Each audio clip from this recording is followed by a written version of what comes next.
Në ditarin orës 19, ndër të tjera ju ftoj të ndiqni.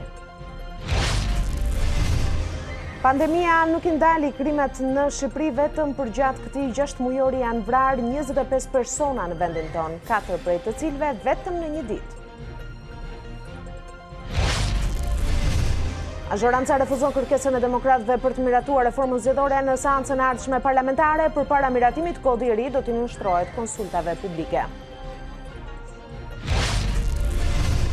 Kryeministri Rama i sheh me shqetësim deklaratat e ndërkombëtarëve që mbështesin veprimet e gjykatës speciale për liderët në Kosovë. Gjatë takimit me Abdullah Hotin u dakordësua për 3 projekte mes Kosovës dhe Shqipërisë. Zonja dhe zotëri, mbrëma, mirë se vini në A2 CNN në këtë përmbledhje të zhvillimeve kryesore të ditës ku mes të tjera zhveçojnë.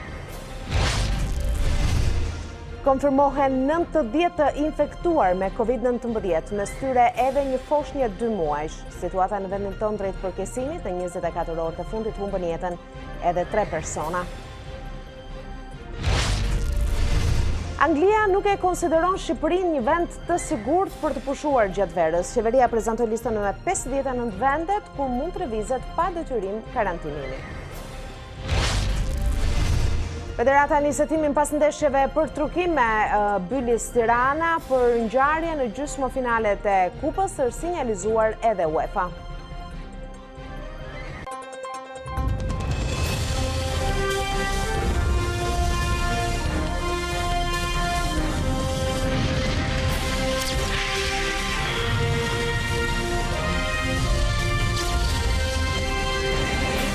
Dalimi më gjërësisht tek zhvillimet kryesore të ditës. Izolimi dhe masat shtrënguese gjatë pandemisë nuk i kanë ndaluar ngjarjet kriminale në Shqipëri. Vetëm për këtë 6 mujor në vendin tonë janë vrarë 25 persona, ndërsa vendimi i qeverisë për karantinën nuk shërbeu që edhe brenda një dite të merreshin 4 jetë. 6 mujori i parë i këtij viti ndonse në karantinë për 60 ditë, nuk ndaloi ngjarjet kriminale dhe ekzekutimet. Nga janari e deri në fund të qershorit në Shqipëri 25 persona mbetën të vrarë, ku edhe pse të izoluar për më shumë se 2 muaj, krimi nuk ndaloi. Mbrëmjen e 23 prillit, sherri për dritën e Shkallës do të trondiste qytetin e Korçës. Apostol Beshgolli ekzekutoi me thik fqinjin e tij Petrika Treska, 67 vjeçar. Nuk do të kalonin shumë dhe më 27 prill, vendi u trondit me 2 ngjarje të rënda kriminale ku 4 persona u vranë. Kol Murani, Rapsod në Lezhë dhe Preng Simoni u ekzekutuan nga breshëria automatikut në fshatin Lalm Lukaj. Po në të njëjtën ditë një tjetër atentat mafioz në Durrës i mori jetën 2 vëllezërve.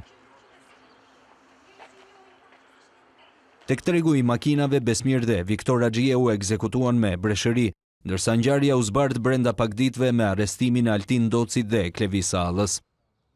Konflikti për pronën nga ana tjetër i mori jetën Ramazan Çelës, i cili u qellua për vdekje nga i afërmi i tij Ramazan Çela. Ngjarjet kriminale vijuan sërish dhe pas vendimit të autoriteteve për të dalë nga karantina. Mbrëmjen e 30 majit në qytetin e Laçit, në një hotel u vran Bujar Lika dhe Paulin Gjergji, ndërsa njëri prej autorëve mbeti i plagosur pas shkëmbimit të zjarrit. Policia arrestoi Eduard Lamajn teksa mjekoi ilegalisht në një spital privat, ku u gjetën dhe 2 pistoleta. Në krye mbrëmjen e 4 qershorit, pra mbanesës së tyre u ekzekutuan vëllezërit Gramoz dhe Xhontil Bardhi. Policia arriti të identifikojë si autor Roland Pulën, i cili vijon të jetë në kërkim. Por në një kohë që kryeqyteti nuk kishte regjistruar ngjarje të tjera të rënda, mbrëmjen e 11 qershorit u ekzekutua me breshëri automatiku hekur ambilla. Për vrasjen u arrestuan 5 persona, ndërsa dyshohet se 40 vjeçari u eliminua për gjakmarrje. Gjatë qëndrimit në Arratin, një nga personat e akuzuar për supergrabitjen e rinasit dyshohet të jetë përfshirë në ekzekutimin e vëllezërve Besmir e Viktor Axhiu në Durrës. Talo Çela është shpallur në kërkim për ngjarjen. Vrasja e vëllezërve Axhia do të hetohet nga SPAK, pasi dyshohet të jetë kryer nga një grup i strukturuar kriminal. Një nga të akuzuarit e SPAK për grabitjen e miliona eurove brenda pistës së rinasit dyshohet të jetë i përfshirë në ekzekutimin e 2 vëllezërve Axhiu në Durrës. Ai është Talo Çela, i vetmi person ende i pa arrestuar nga të akuzuarit për grabitjen. Hetimi i vrasjes së dy fish të ndodhur më 27 prill pranë tregut të automjeteve ka zbuluar se krimi është kryer nga një grup i strukturuar kriminal. Për këtë shkak, çështja është transferuar nga Prokuroria e Durrësit për kompetencë në strukturën e posaçme kundër krimit të organizuar dhe korrupsionit, SPAK. Emri i Talo Çelës, aktualisht i shpallur në kërkim, ka dalë në dritë nga dëshmitë e një prej dy personave të arrestuar pas ngjarjes që ka pranuar të bashkëpunojë me drejtësinë. Sipas dëshmive të tij, Çela është konfliktuar me dy vëllezërit Haxhia, që sipas tij nuk po i tregonin se ku fshihej një sasi e madhe e parave të grabitura në Rinas. Kalimi i çështjes së vëllezërve Haxhia në duart e prokurorëve të SPAK pritet të shoqërohet me zgjerim të rrethit të personave të dyshuar dhe të shpallur në kërkim si pjesë e grupit kriminal përgjegjës. Deri më tani për ngjarjen janë arrestuar Klevi Salla dhe Altin Ndoci. Komisioni i pavarur i kualifikimit shkarkoi nga detyra gjyqtare në apelit Tiranë Shpresa Beçaj, ish kryetare e gjykatës së lartë. Beçaj u largua nga sistemi ndonse nuk i nënshtrua procesit të verifikimit të 3 kritereve të vettingut. Në seancën dëgjimore, komisionerët relatuan se nuk mund të rivlerësonin pasi Beçaj nuk ishte depozituar 3 formularët e vetdeklarimit. Në seancën dëgjimore, gjyqtarja e apelit Tiranë, Shpresa Beçaj, tha se ishte e gatshme të përballej me procesin e vettingut. 2 ditë më vonë, në seancën e shpalljes së vendimit, karrikja e ish kryetares së gjykatës së lartë ishte bosh. Verdikti përfundimtar u dëgjua nga përfaqësuesi ligjor. Shkarkimi nga detyra të subjektit të rivlerësimit zonjë Shpresa Beçaj. Vendimi negativ i komisionerëve të vettingut ndërpreu karrierën 33 vjeçare të Beçajt në sistemin gjyqësor. Arsyetimi i vendimit do të zbardhë edhe argumentet e përdorur nga KPK për një nga rastet jo të zakonta të procesit të vettingut. Kjo për faktin se Beçaj u shkarkua pa ju nënshtruar filtrimit të pasurisë, pastërtisë së figurës apo aftësive profesionale. Në seancën dëgjimore, KPK relatoi se nuk mund të bënte kontrollin e 3 fisht për ish kryegjyqtaren e lartë, pasi ajo nuk ishte depozituar asnjë nga 3 formularët e vetdeklarimit në organet e vettingut në afatin e caktuar dhe as pas përfundimit të tij. Vetë Beçaj u justifikua me faktin se nuk i ishin pranuar formularët, pasi teksa hyri në fuqi ligji për vettingun, ajo nuk ushtronte funksionin e gjyqtares. Sipas Beçajt, pas largimit nga gjykata e lartë në vitin 2013, për 5 vite me radhë, Këshilli i Lartë i Drejtësisë nuk mori në shqyrtim kërkesën e saj për emërim në apelin e Tiranës. Ajo u emërua në këtë gjykatë në vitin 2018 pas një betejë gjyqësore me KLD-n, por në këtë moment afati i dorëzimit të formularëve kishte përfunduar. Sipas saj, ligji nuk lejonte dorëzim të tyre pas mbarimit të afatit. Gjykata e posaçme shtyu për në datën 9 korrik seancën paraprake për ish prokurorin e përgjithshëm Adriatik Llalla. Shkaku bë mungesa e gjyqtares Ina Gjoka për arsye shëndetësore. Hetimi i SPAK për Llallën përfundoi në mars të këtij viti ku ai u mori pandehur për akuzën e mosdeklarimit të pasurisë. Seanca paraprake ndaj tij ku vendoset nëse dosja kalon për gjykim, kthehet për plotësim hetimi apo pushohet, u shtyt disa herë për shkak të situatës së COVID-19 si dhe për shkak të kërkesave të avokatit të tij.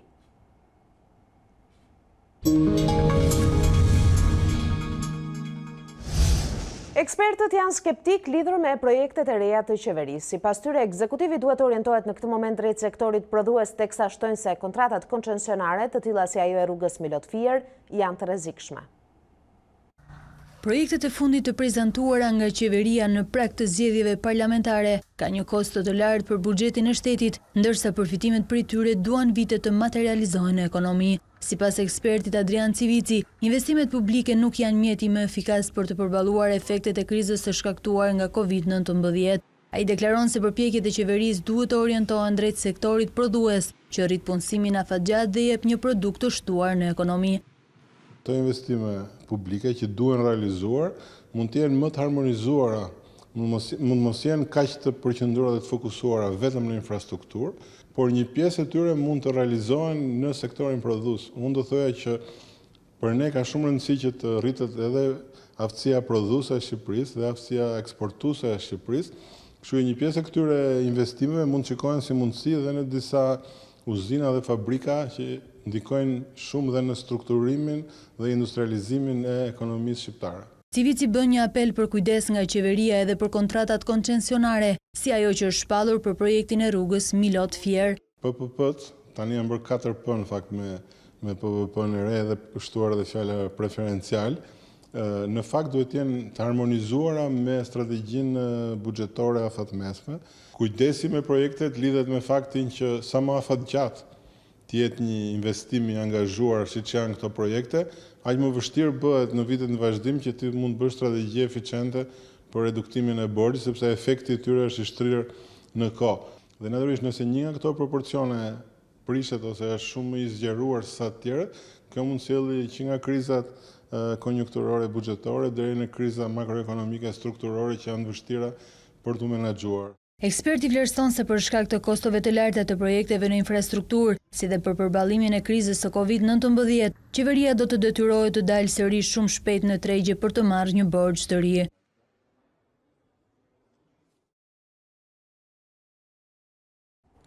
Opozita ka lëshuar akuzat të forta ndaj qeverisë për ndërtimin e aksit. Milot Fier, PD dhe LSI thanë se vlera e projektit është fryrë dhe se vlera është 6 herë më e madhe se sa standardet e Bashkimit Evropian. Sipas tyre, kalimi në këtë aks do t'i kushtoj shqiptarëve 17.4 euro.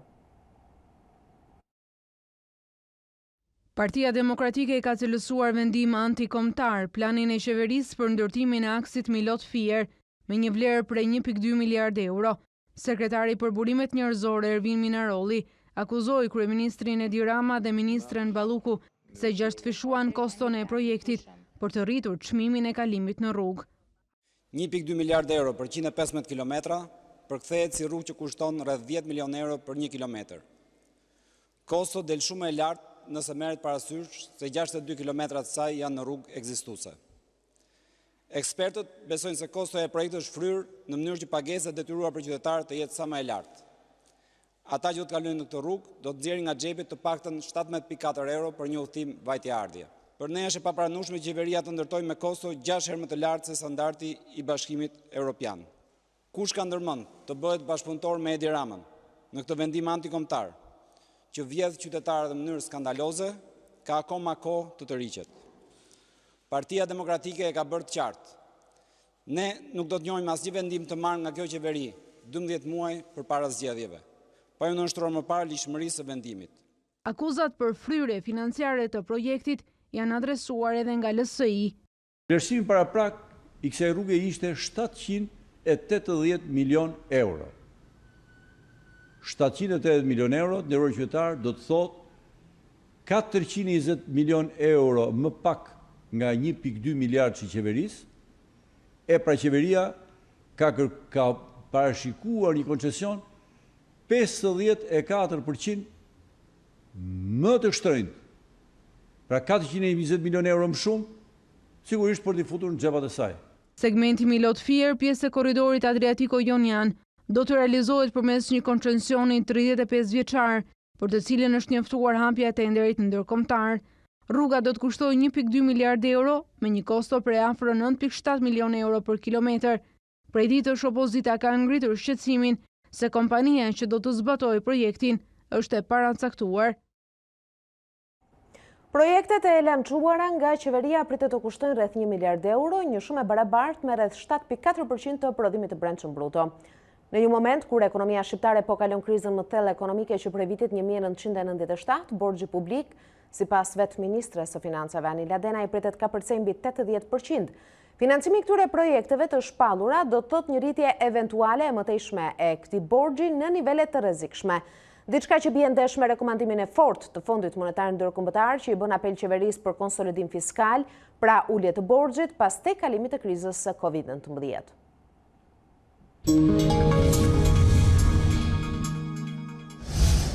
Në deklaratën e përbashkët përshtyp me kryeministrin e Kosovës Avdullah Hoti, homologu i Tiranës Edi Rama tha se ishte i shqetësuar nga reagimet ndërkombëtare që e quanin inkurajuese deklaratën e gjykatës speciale kundër liderëve të Kosovës. Duke folur për dialogun me Serbinë, Hoti tha se ishte i gatshëm për një datë tjetër, ndërsa nënvizoi se rolin e SBA-s dhe EBE e shikonte si plotësues dhe jo përjashtues. Rama foli edhe për Schengeni Ballkanik, ndërsa Hoti nënvizoi 3 projektet që pret nga Shqipëria.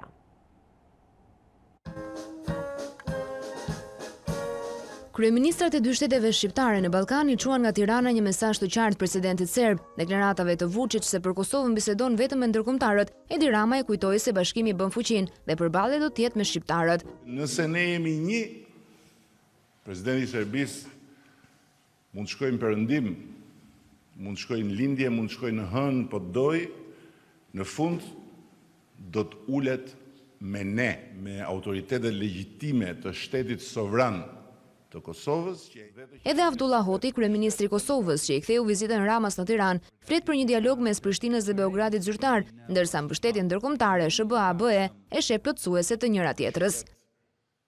Unë jam i gatshëm dhe unë jam në koordinim me ambasadorin Grenell për të caktuar së shpejti një datë ku ne do të ulemi së bashku për të filluar procesin e dialogut me një agjendë fillimisht ekonomike, është dialog mes Kosovës edhe Serbisë, i mbështetur nga Bashkimi Evropian dhe nga Shtetet e Bashkuara të Amerikës. Unë kam dëgjuar gjatë kësaj kohe që sikur ka një konkurrencë në mes të SBA-ve dhe BE-s në këtë proces, rolin e këtyre dyjave unë e shoh komplementar në proces të dialogut.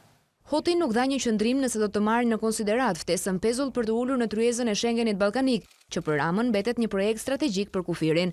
Në rast se ne futemi bashkarisht në kornizën e Schengenit rajonal, askush nuk na pengon që në një kohë të shpejtë ne të hapim përfundimisht kufirin. Projekte madhore. Si përgjigje, kryeministri kosovar zbuloi në Tiranë 3 projekte të tjera. Ashtu siç përmendet, Porti i Durrësit ketë një pikë doganor ku madh aty në territorin e Kosovës. Edhe ndërtimi një hidrocentrali në territorin e Shqipërisë për të furnizuar me energji elektrike Kosovën dhe projekti i madh i lidhjes së dy vendeve tona, dy kryeqyteteve tona me Ekurull. 2 kryeministrat ranë dakord edhe për mbledhjen e përbashkët të 2 qeverive në Shkodër në pjesën e 2 të shtatorit, ndërsa në nëntor në Pallatin e Kongreseve pritet të mblidhen edhe drejtuesit vendor të Shqipërisë dhe Kosovës.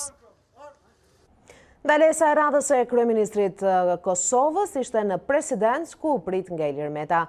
Referuar dialogut me Serbin, kreu i shtetit nënvizoi se është e rëndësishme që të gjitha forcat politike të Kosovës të jenë të bashkuara rreth një platforme gjithëpërfshirëse. Në takimin me kryetarin e kuvendit, fokusi ishte i njëjtë. Edhe Gramoz Ruçi vuri theksin tek arritja e një konsensusi të brendshëm për sa i takon qëndrimit ndaj dialogut me Beogradin. Duhet të kemi e të tregojmë besim ndaj partnerëve strategjik, Shteteve të Bashkuara të Amerikës dhe Bashkimit Evropian, theksoi kryeparlamentari. Agjenda e Abdullah Hotit vazhdoi me Selim Blu, me kryedemokratin Basha, i cili shpreu bindjen se Kosova i ka institucionet legjitime për të ecur përpara. Kryeministri i Kosovës bisedoi me shefin e opozitës edhe për tarifën e rrugës së Kombit.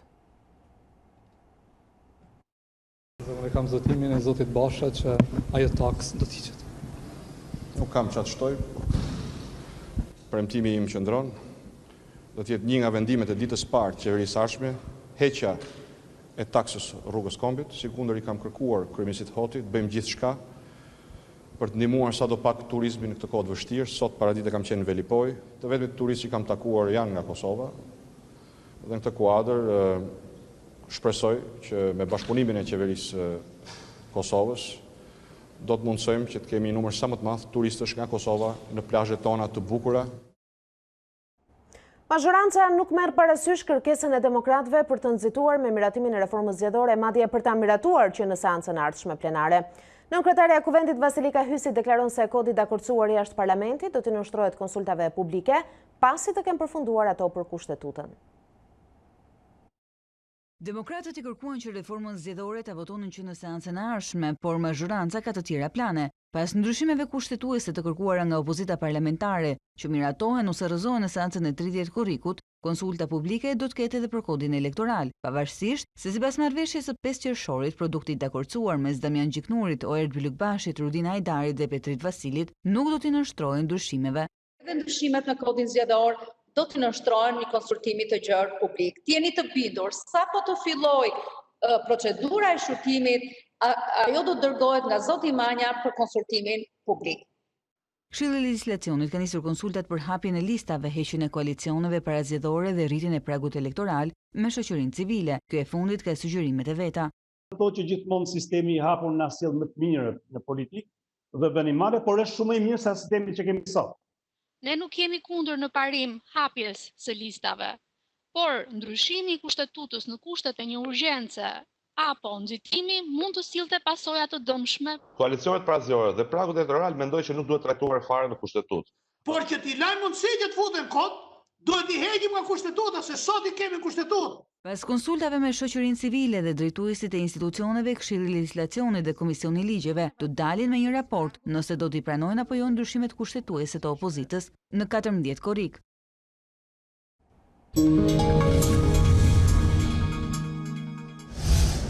Shtohen rastet e reja dhe viktimat nga COVID-19. 3 pacient kanë humbur jetën 24 orë të fundit, ndërsa 90 persona janë konfirmuar pozitiv pas testimit në laboratorin e virologjisë. Mes të infektuarve dhe të shtruarve të rinj në spital është edhe një foshnjë 2 muajshe, aktualisht në gjendje të stabilizuar. Ministria e Shëndetësisë vjon thirrjet për respektimin e masave dhe ruajtjen e distancës fizike. Temperaturat e larta nuk e kanë ulur përhapjen e infeksionit nga COVID-19. Të prekurit e rinj vetëm shtohen, e po ashtu edhe humbjet e jetës. 24 orët e fundit janë konfirmuar pozitiv 90 persona, ndërsa të sëmur aktiv ka thuajse në të gjithë vendin. Shpërndarja gjeografike e rasteve të konfirmuara në 24 orët e fundit është përkatësisht 35 raste në Tiranë, 12 në Krujë, 10 raste në Kurbin, 8 raste në Vlorë, 6 raste në Shkodër, 4 në Përmet, 3 në Pogradec, nga 2 raste përkatësisht Kukës, Lezhë, Kavaj, Lushnjë, nga një rast përkatësisht në Kolonjë, Vallëidejës, Kamës dhe Durrës. Nga spitali infektiv çdo ditë po raportohen 2 apo më shumë humbje jete në pacientë të moshave të ndryshme, kryesisht me sëmundje bashkëshoqëruese, krahas infeksionit të koronavirusit. Fatkeqësisht, 3 raste kanë humbur jetën me COVID-19 në 24 orët e fundit, një 57 vjeçar nga Shkodra, një rast 65 vjeçar nga Tirana dhe një 76 vjeçar nga Durrësi me disa sëmundje bashkëshoqëruese. Situata në spitalin infektiv po përvijon me numër të shtuar të rasteve. 80 pacient kemi aktualisht, 8 janë në terapi intensive dhe një rast është i intubuar. Ndërkohë një foshnjë 2 muajshe është pacienti më i vogël në infektiv i prekur nga koronavirusi, infektuar nga nëna, të 2 po mbahen në pediatri dhe sipas mjekëve, gjendja e tyre paraqitet e stabilizuar. Me shenjat të sëmundjes dhe me një bronkopneumoni pa insuficiencë respiratore, në ndjekjen që kemi bërë dhe në marrjen e tamponit dhe të nënës, ka rezultuar edhe nëna pozitiv, madje dhe nëna ka shenja të infeksionit. Që mbrëm të 2 nuk kanë referuar shifra të larta temperature, pra temperatura është nën kontroll, vazhdojnë marrjen e mjekimit dhe plotësimin me ekzaminimet e tjera laboratorike. Që nga fillimi i epidemisë janë prekur nga koronavirusi mbi 2700 persona, mes të cilëve 110 fëmijë. Foshnja 2 muajshe është pacienti i parë i shtruar në infektivin e pediatrisë, ndërsa fëmijët e tjerë e kanë kaluar në shtëpi sëmundjen dhe në gjendje të lehtë. Ministria e Shëndetësisë vjon thirrjet ndaj popullatës për përdorimin e maskave në çdo ambient të mbyllur dhe respektimin e distancës fizike. Shqipëria përfshihet sërish në një listë të kuqe. Anglia prezantoi një listë me vende të sigurta udhëtimi pa detyrim karantinimi për qytetarët e saj, duke e përjashtuar vendin ton, Shtetet e Bashkuara të Amerikës, Kinën, Suedin dhe Portugalin. Anglia prezantoi një listë me 59 vende të sigurta ku qytetarët mund të shkojnë me pushime dhe të kthehen pa detyrimin e vet karantinimit 14 ditor. Shqipëria mbeti jashtë saj, ndërsa nga shtetet e rajonit është përfshirë Kroacia, Serbia, Turqia dhe Greqia. Vendimi do të hyjë në fuqi nga 10 korriku dhe është një pengesë e konsiderueshme për shqiptarët që duan të pushojnë atë dhe e të takojnë të afërmit e tyre, apo për turistët britanik që planifikonin të vizitonin vendin ton. Lista që konsiderohet dhe si urë ndërlidhëse ajrore nuk është gjë tjetër veç se një marrëveshje ndërsjellë e arritur mes qeverisë britanike me shtetet e konsideruara të sigurta për shkak të numrit të ulët të rasteve të reja për 100.000 banor të raportuara në javët e fundit. Synimi është që anglezëve tu mundësohet shkuarja me pushime verore në destinacione të sigurta. Spanja, Franca, Italia dhe Belgjika, shtetet më të goditura evropiane nga pandemia koronavirus, janë mes atyre që morën dritën e gjelbër pasi përbëjnë rrezik të ulët për përhapjen e COVID-19. Por Kina, Shtetet e Bashkuara të Amerikës, Suedia dhe Portugalia mbetën jashtë listës nga përkeqësimi i gjendjes epidemiologjike. Njësoj si Bashkimi Evropian, edhe Anglia do ta përditësoj listën pas 2 javëve nga hyrja në fuqi. Maqedonia e Veriut nuk do të mbyll kufijt me Kosovën dhe Serbinë. Konfirmimi erdhi nga kryeministri në detyrë Oliver Spasovski, i cili theksoi se për këtë bazohet në argumente shkencore. Ndërkohë vijnë shifrat e larta ditore në këtë shtet. Në 24 orët e fundit u raportuan 7 viktima dhe 165 raste të reja me COVID-19 nga 1400 testime të kryera. Numri më i lartë të infektuarve paraqitet në Shkup, ku janë regjistruar disa vatra të reja. I vetmi lajm pozitiv është numri të shëruarve. 128 pacient fituan betejën me koronavirusin e ri në ditën e fundit. Në total, Maqedonia e Veriut regjistron më shumë se 6700 infektuar me COVID-19, 328 viktima dhe mbi 2800 të shëruar. Numri i rasteve aktive është 3800. Serbia rikthen kufizimet për të frenuar përhapjen e koronavirusit të ri. Rritja shqetësuese e rasteve në Beograd detyroi presidentin Aleksandar Vučić të njoftojë mbylljen e kafeneve dhe lokaleve të natës në orare të caktuara. Shumë shtete të Bashkimit Evropian po e heqin Serbinë nga lista e vendeve të sigurta.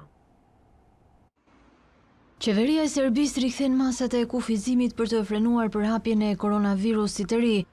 Presidenti serb Aleksandar Vučić tha se klubet e natës dhe kafenet pa ambient të jashtëm do të mbyllen për 2 javë, nga ora 23 mbrëmjes deri në 6 të mëngjesit, po ashtu do të mbyllen të gjitha konviktet studentore në Beograd. Sipas Vučić, problemi më i madh me COVID-19 është në kryeqytet, ku ndodhen 82.5% të infektuarve. Vučić paralajmëroi gjithashtu se nga e hëna të gjithë ata që nuk do të mbajnë maska mbrojtëse në ambientet e mbyllura në Beograd do të gjobiten. 6 persona humbën jetën si pasojë e koronavirusit në 24 orët e fundit, ndërsa infektimet e reja ishin 359, që prej shpërthimit të pandemisë vendi numëron mbi 15.000 raste dhe 287 viktima nga koronavirusi. Për shkak të rritjes së rasteve në ditët e fundit, disa qytete të Serbisë, përfshirë Novi Pazarin, Tutinin, Kragujevcin dhe Vranjën, kanë shpallur gjendjen e jashtëzakonshme. Rritja e shifrave, por edhe pretendimet se autoritetet e kanë fshehur bilancin real, kanë bërë që shumë shtete të Bashkimit Evropian ta heqin Serbinë nga lista e vendeve të sigurta, pavarësisht rekomandimit të BE-s për t'i hapur kufijt ndaj shtetasve të këtij vendi. Italia u mohon hyrjen 11 turistëve të ardhur nga Shtetet e Bashkuara, të cilët u mbërritën më një korrik në Sardenja. Kjo erdhi si rezultat i listës me vendet e sigurta të vendosur nga Bashkimi Evropian, të cilën nuk përfshihen Shtetet e Bashkuara të Amerikës. Gjithsesi turistët shpjeguan se ata kishin qenë avion kur zbuluan rregulloren e re të Unionit. 5 prej tyre kishin shtetësi amerikane dhe menjëherë ju mohua hyrja në Itali, ndërsa pjesa tjetër duhet i nënshtrohet karantinës 2 javore përpara se të vazhdonin pushimet. Direktivat e Brukselit do të dëmtojnë tej mase turizmin. Gjatë vitit e kaluar 4.4 milion amerikanë vizituan Italinë, duke shpenzuar 5.5 miliard euro në këtë shtet. Për shkak të pandemisë dhe masave në fuqi, të ardhurat nga vizitorët nga Shtetet e Bashkuara do të zvoglohen me 1.8 miliard euro. Shkencëtarët kanë konfirmuar se aktualisht po përhapet në botë një version më i zbutur i koronavirusit, por transmetimi është më i shpejtë se versionet e mëparshme. Kërkuesit po shpresojnë që ky mutacion të kontrollohet nga një vaksinë efikase. Një formë e re më e zbutur e koronavirusit është përhapur nga Evropa për në Shtetet e Bashkuara të Amerikës. Konfirmimi vjen nga një studim global që tregon prova të forta për këtë pretendim. Mutacioni i ri i COVID-19 përhapet më shpejt, por nuk i sëmur rënd personat sa variacionet e mëparshme të virusit. Është më dominanti, sa i përket infektimit të personave, shprehet Erika Olman Safir, e cila ishte pjesë e ekipit ndërkombëtar kërkimor. Studimi është publikuar në revistën mjekësore Cell dhe ndan informacione për sekuencat gjenetike që kanë indikuar një lloj mutacioni të versionit fillestar të virusit, që po bëhet më dominanti. Tani shkencëtarët jo vetëm që kanë kontrolluar sekuencat gjenetike, por edhe kanë kryer eksperimente që përfshin njerëz, kafshë dhe qeliza. Ata e emërtuan G614 mutacionin e ri të virusit. Ndryshimi prek cipën e proteinës, të ndryshe strukturën që virusi përdor për të hyrë në qelizat për t'i infektuar. Kërkuesit po verifikojnë nëse ky zhvillim mund të bëjë që versioni i ri i koronavirusit të kontrollohet nga një vaksinë. Megjithatë, shkencëtarët këshillojnë për rritje të vigjilencës, pasi mund të dalin versione më të ashpra të COVID-19, ndërsa nënvizojnë se humbja e agresivitetit dhe rritja e nivelit të përhapjes sjellin në vëmendje rëndësinë e mbajtjes së maskës dhe ruajtjes së distancimit social. Mbi 10.8 milion njerëz në gjithë botën janë prekur nga koronavirusi që prej shpërthimit të pandemisë, me 53.000 raste të reja të shënuara të njëjtën Shtetet e Bashkuara vendosën një rekord të ri ditor, ndërsa Teksasi i bën maskat të detyrueshme. Shtetet e Bashkuara shënuan një rekord të ri të rasteve me koronavirus, e India u bë dita me numrin më të lartë të infektimeve që prej shpërthimit të pandemisë, me mbi 53.000 raste të regjistruara. Teksasi është një prej shteteve që po shënon rritjen më të theksuar, e kjo shtyu guvernatorin grek Ebot të urdhërojë mbajtjen e maskave në publik. Direktiva aplikohet për kontet me 20 ose më shumë raste, që përbëjnë edhe shumicën e vendit. Shteti jugor preku një rekord prej më shumë se 8.000 rastesh në ditë të mërkurën. Një prej mënyrave më të mira për t'i mbajtur të hapura bizneset, duke ngadalësuar njëkohësisht përhapjen e virusit, është mbajtja e maskës. Studimet mjekësore kanë sugjeruar se mbajtja e maskës e ngadalëson përhapjen, ju mbron ju dhe familjarët. Të gjithë ata që do të refuzojnë mbajtjen e maskës do të gjobiten me $250. Teksasi bëhet një prej 21 shteteve që e bëjnë të detyrueshme mbajtjen e maskës. Amerikanët bëhen gati të festojnë 4 korrikun, ditën e pavarësisë, me disa plazhe në zonat bregdetare që do të mbyllen dhe shfaqjet e fishek zjarreve do të anulohen. Në rang kombëtar deri më tani janë infektuar mbi 2.7 milion vet, ndërsa viktimat janë mbi 128.000. Niveli i infektimit është rritur në 4 prej 50 shteteve amerikane, dhe jo gjithmonë numri i lartë i testeve të kryera është përgjegjës për këtë. Rihapja e shteteve nxiti punësimin me ritme rekord, e megjithatë numri të papunëve vijon të jetë tepër i lartë. Në rang global, koronavirusi ka prekur mbi 10.8 milion njerëz në të gjithë botën, ndërsa viktimat janë 520.000. Përkesohet situata pandemike në Amerikën Latine e kontinenti, i cili numëron në total mbi 2.7 milion raste me COVID-19. Brazili mbetet shteti më i goditur me 1.5 milion të infektuar dhe rreth 62.000 viktima. Qytetet të shumta kanë shtyr rihapjen e ekonomisë pas të rritjes së rasteve. E rënd paraqitet situata edhe në Meksik. Autoritetet raportuan një bilans rekord ditor me mbi 6.700 të infektuar dhe 679 viktima. Që prej shpërtimit të pandemisë, Ministria e Shëndetësisë ka regjistruar 238.000 prekur dhe më tepër se 29.000 jetë të humbura. Ndërkohë bilanci në Argjentinë u rrit me mbi 2.700 të infektuar ditor, duke e çuar totalin në 70.000. Rritja e nivelit të prapjes së COVID-19 ka detyruar autoritetet që të vendosin rregulla strikte, kryesisht në sektorin e transportit.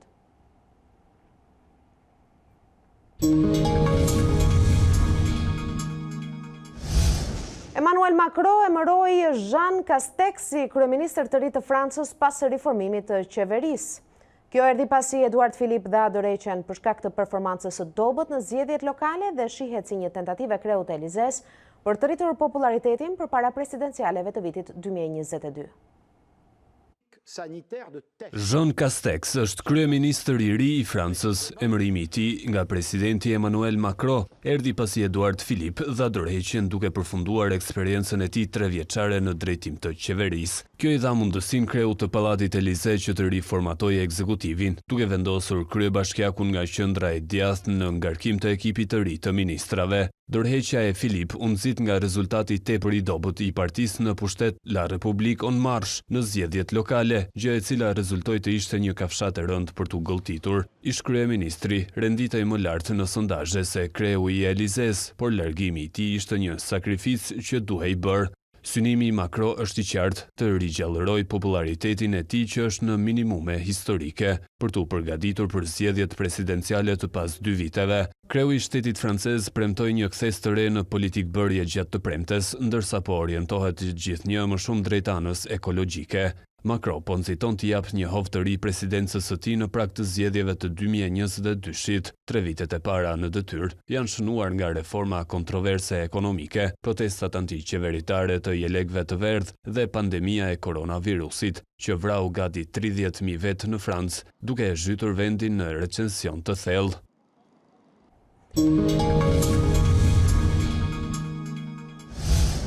Pas akuzave për trukime me qëllim përfitimin nga bastet, Federata e Futbollit nis setimin për ndeshjen Mbylljes Tirana. Gjithashtu nëpërmjet UEFA-s ky institucion i ka kërkuar kompanisë Sport Radar informacione nëse ka patur bastet të dyshimta për ndeshjen. Federata Shqiptare e Futbollit ka nisur hetimin për ndeshjen e parë të gjysmëfinaleve të Kupës ndërmjet Mbyllysit dhe Tiranës. Takimi përfundoi me rezultatin 2-1 për Mallakastriotët, ndërsa pjesa e parë ishte mbyllur me avantazhin e kryeqytetasve. Mënyra si u shënuan golat, por edhe sjellja e futbollistëve në fushën e lojës ngritën shumë dyshime për korrektësinë e takimit.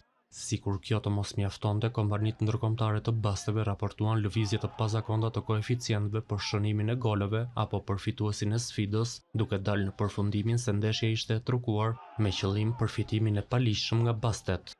Pas akuzave në media dhe dyshimeve të hedhura nga personazhe të botës së sportit, në lëvizje u vendos edhe federata.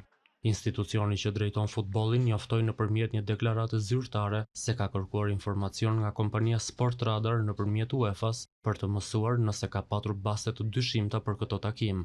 FSHF theksoi se ka nisur hetimin për këtë çështje dhe po grumullon materialet e nevojshme dhe do të ketë vendimarrje në rast se do të ketë prova. Njoftimi për nisjen e hetimit u shoqërua edhe me ultimatumin për klubet se në rastet kur akuzat për trukime do të provohen, ato do të përballen me sanksione ekstreme deri në përjashtim nga aktiviteti. Dhe do të flasim për atë se çka pritet të provohet e të ndodhë më pas. Producenti i sportit na dy CNN, Erald Kodeli, na jep në këto momente më shumë detaje. Erald, nga se lindën dyshimet për trukimin e ndeshjes Bylis Tirana? Faktori i parë i cili bën që dyshimet të lindin në qoftë se një ndeshje është e trokuar apo jo, e manipuluar për të përfituar nga baset e paligjshme, janë lëvizjet e mëdha të koeficientëve. Tirana nisej si favorite për sfidën e parë gjysmëfinale të Kupës së Shqipërisë dhe kuotoi me koeficientin 1.8, ndërkohë që Bylisi, edhe pse ishte ekip pritës, kuotoi me koeficientin 4, por pak minuta përpara se të fillonte takimi, koeficientët kanë ndryshuar në mënyrë të dukshme, në mënyrë të menjëhershme dhe mbi të gjitha në mënyrë të dyshimt.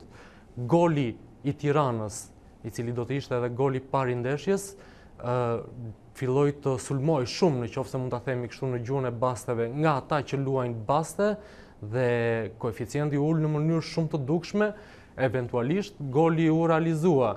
Sapo Tirana shënoi, më pas koeficientët filluan të ndryshonin, por këtë herë në krahun e kundërt. Bylisi, edhe pse nuk ishte një skuadër favorite, filloi që të merrte shumë baste për shënimin e golave, por mbi të gjitha edhe për fitoren finale të ndeshjes. Madje nëse pak më parë ju thash se Tirana e nisi ndeshjen se do ta fitonte me koeficientin 1.8, ndërkohë që Bylisi me koeficientin 4 në pjesën e dytë të ndeshjes, koeficienti për fitoren e Bylisit zbriti në afro 1.7, ndërkohë që fitoria e Tiranës kuotohej 5 dhe këto diferenca, këto luhatje kaq të mëdha te koeficientët, të cilat tregojnë edhe se janë hedhur shumë baste në momente të caktuara, qoftë për golin e parë të Tiranës, më pas për golin e barazimit të Bylisit apo edhe për golin e fitores, këto kanë bërë që të lindin dyshime se kjo ndeshje është trukuar.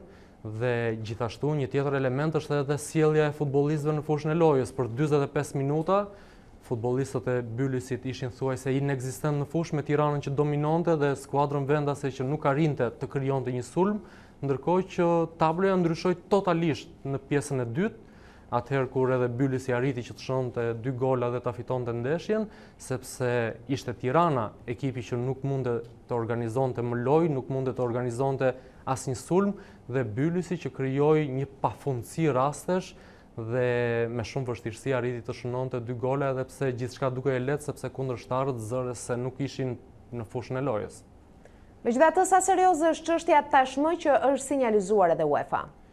Federata Shqiptare e Futbollit e ka për detyrim që për çdo ndeshje të dyshuar të sinjalizojë UEFA-n, edhe sepse UEFA sinjalizohet edhe nëpërmjet rrugëve të tjera, siç është sistemi për detektimin e basteve, një sistem në të cilin UEFA ka investuar shumë, ka shpenzuar miliona euro dhe që shërben pikërisht për të evidentuar luhatjet dhe ndryshimet kaq të mëdha të koeficientëve të basteve, të cilat janë edhe sinjali i parë se një ndeshje mund të jetë e trukuar për arsye përfitimi të paligjshme.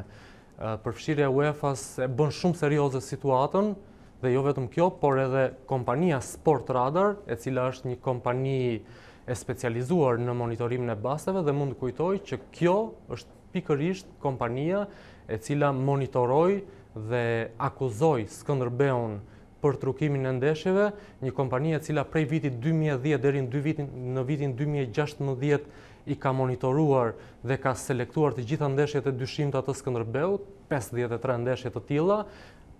Pas raporteve të kësaj kompanie, Skënderbeu u përjashtua për një vit, u pezullua më sakt nga edicioni 2016-2017 i Kupave të Europës, ndërkohë që në vitin 2018 erdhi edhe vendimi i Komisionit të Etikës për ta përjashtuar me 10 vjet skuadrën korçare, edhe pse ishte ekipi që dominonte në futbollin shqiptar për 10 vjet.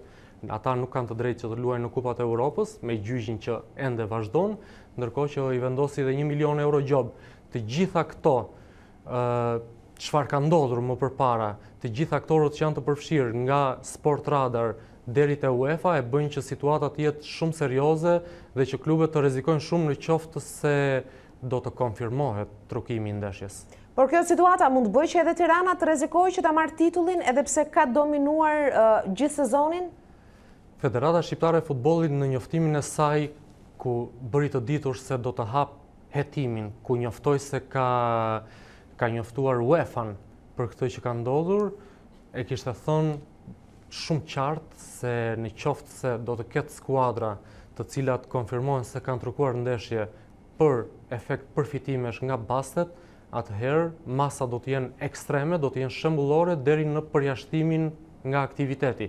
Diçka e tillë nuk ndodhi me Skënderbeun në momentin kur korçarët u përjashtuan nga UEFA dhe nuk lejohen që të marrin pjesë për 10 vjet në Kupat e Europës, por këtë herë me situatën që është serioze dhe me të kaluarën shumë problematike të futbollit shqiptar, Federata Shqiptare e Futbollit ka vendosur që t'i përjashtoj skuadrat. Në qoftë se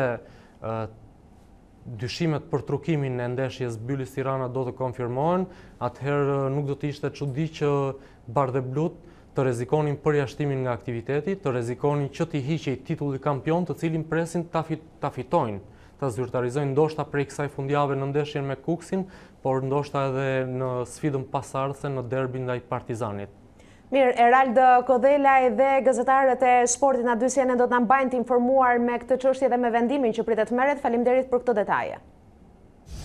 Do të flasim tani për motin, kemi fundjavën përpara dhe meteorologja dysjenen Tanja Porja do të na jap detaje se çfarë do të presim në këto ditë para të korrikut, por duke nisur nga kjo fundjavë. Tanja, ka qenë një javë e nxehtë në të gjithë vendin, jemi vetëm pak orë nga fundjava dhe shikuesit duan të dinë se do të vijojnë këto temperatura përvoluese. Po Denisa, në fakt, përveç një shkëputje të lehtë që do kemi gjatë së dielës kryesisht dhe më ndjeshme kjo do jetë në zonat malore, pjesa tjetër e territorit do të shënojë vetëm 2-3 gradë më pak gjatë mëngjesit dhe mesditës së të dielës, por temperaturat mbeten të larta. Konkretisht gjatë ditës së sotme kemi patur temperatura shumë të larta në shtrihen perëndimore, pashtu edhe në zonat malore termometri maksimal është ngjitur në 35-36 gradë Celsius.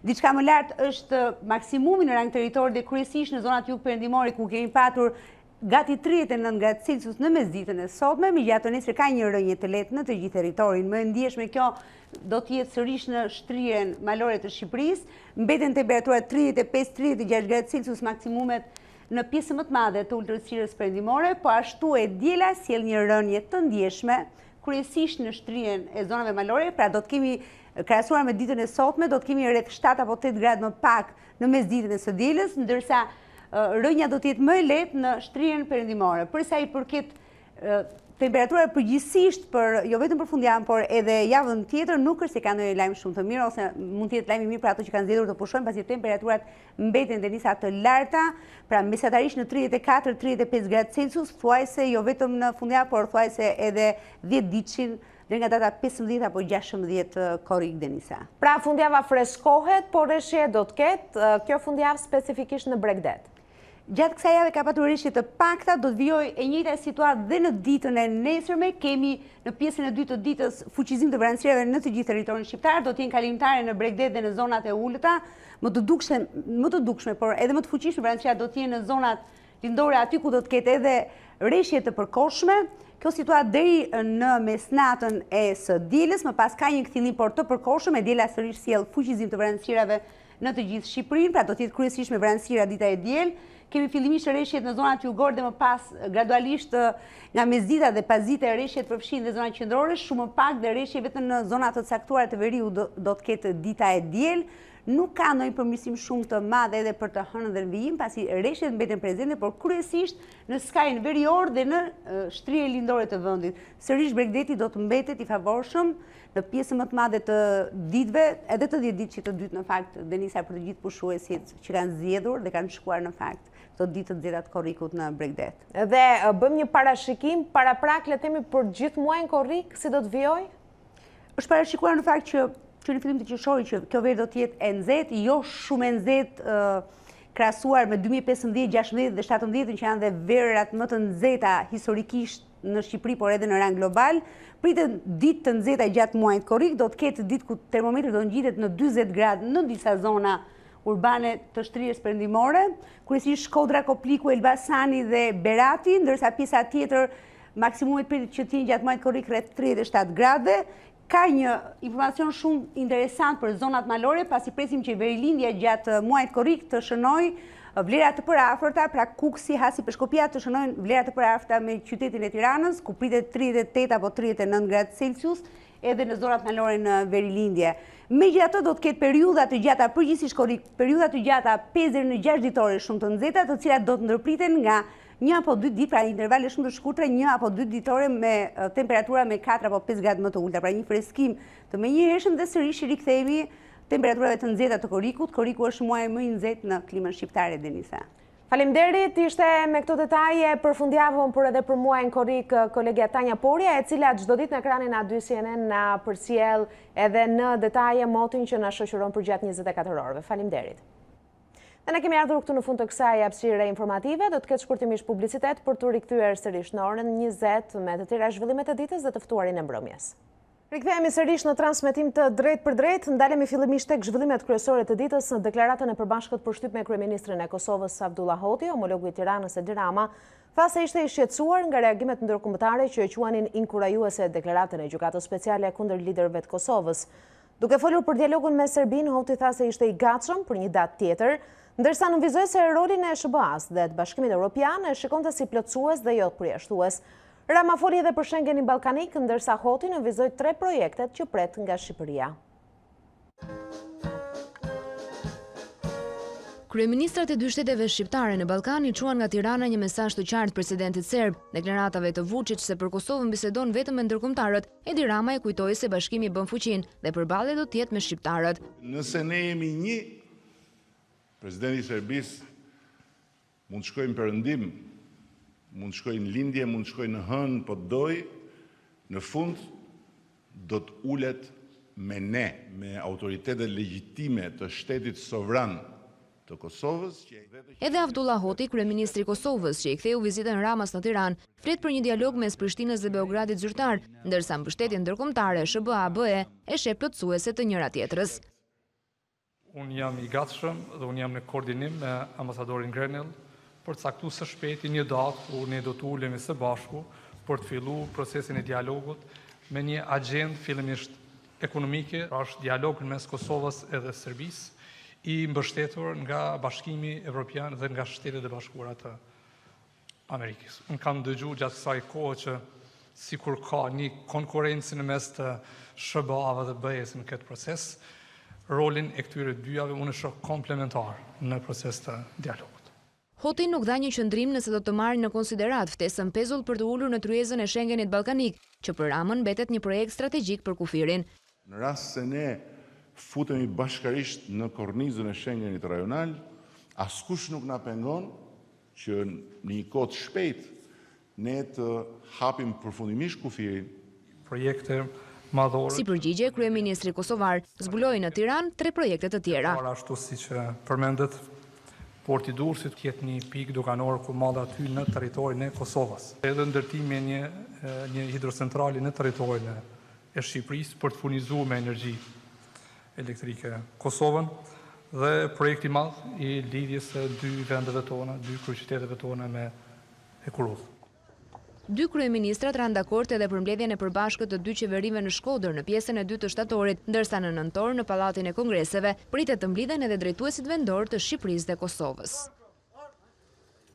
Ndalesa e radhës e kryeministrit kosovar ishte në presidencë ku prit nga Ilir Meta, referuar dialogut me Serbin, kreu i shtetit nënvizoi se është e rëndësishme që të gjitha forcat politike të Kosovës të jenë të bashkuara rreth një platforme gjithëpërfshirëse. Në takimin me kryetarin e kuvendit, fokusi ishte i njëjtë. Edhe Gramozruçi vuri theksin tek arritja një konsensusi të brendshëm përsa i takon qëndrimit ndaj dialogut me Beogradin. Duhet të kemi e të tregojmë besim dhe partnerëve strategjik, Shteteve të Bashkuara të Amerikës dhe Bashkimit Evropian, theksoi kryeparlamentari. Agenda e Abdullah Hotit vazhdoi në Selim Blu me kryedemokratin Basha, i cili shpreu bindjen se Kosova i ka institucionet legjitime për të ecur përpara. Kryeministri i Kosovës bisedoi me shefin e opozitës edhe për tarifën e rrugës së kombit. Unë kam zotimin e zotit Basha që ajo taks do t'i qëtë. Nuk kam që atë shtoj, premtimi im qëndron, do t'jetë një nga vendimet e ditës parë qeverisë ardhshme, heqja e taksës rrugës kombit, si kundër i kam kërkuar kryeministit Hotit, bëjmë gjithë shka për të ndihmuar sa do pak turizmin në këtë kohë të vështirë. Sot paradite kam qenë në Velipoj, të vetmit turistë që kam takuar janë nga Kosova, dhe në këtë kuadër shpresoj që me bashkëpunimin e qeverisë Kosovës do të mundsojmë që të kemi një numër sa më të madh turistësh nga Kosova në plazhet tona të bukura. Mazhoranca nuk merr parasysh kërkesën e demokratëve për të nxituar me miratimin e reformës zgjedhore, madje për ta miratuar që në seancën e ardhshme plenare. Nënkretarja e Kuvendit Vasilika Hysi deklaron se kodi i dakordsuar jashtë parlamentit do t'i nënshtrohet konsultave publike pasi të kenë përfunduar ato për kushtetutën. Demokratët i kërkuan që reformën zgjedhore ta votonin që në seancën e ardhshme, por mazhoranca ka të tjera plane. Pas ndryshimeve kushtetuese të kërkuara nga opozita parlamentare, që miratohen ose rrëzohen në seancën e 30 korrikut, konsulta publike do të ketë edhe për kodin elektoral, pavarësisht se sipas marrëveshjes së 5 qershorit, produkti i dakordsuar mes Damian Gjiknurit, Oert Bylukbashit, Rudina Hajdarit dhe Petrit Vasilit nuk do t'i nënshtrohen ndryshimeve. Edhe ndryshimet në kodin zgjedhor do të nënshtrohen një konsultimi të gjerë publik. T'jeni të bindur, sa po të filloj procedura e shurtimit, ajo do dërgohet nga zoti Manja për konsultimin publik.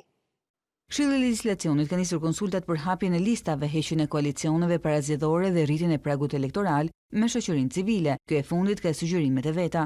Ato që gjithmonë sistemi i hapur na sjell më të mirët në politikë dhe venimare, por është shumë më i mirë se sistemi që kemi sot.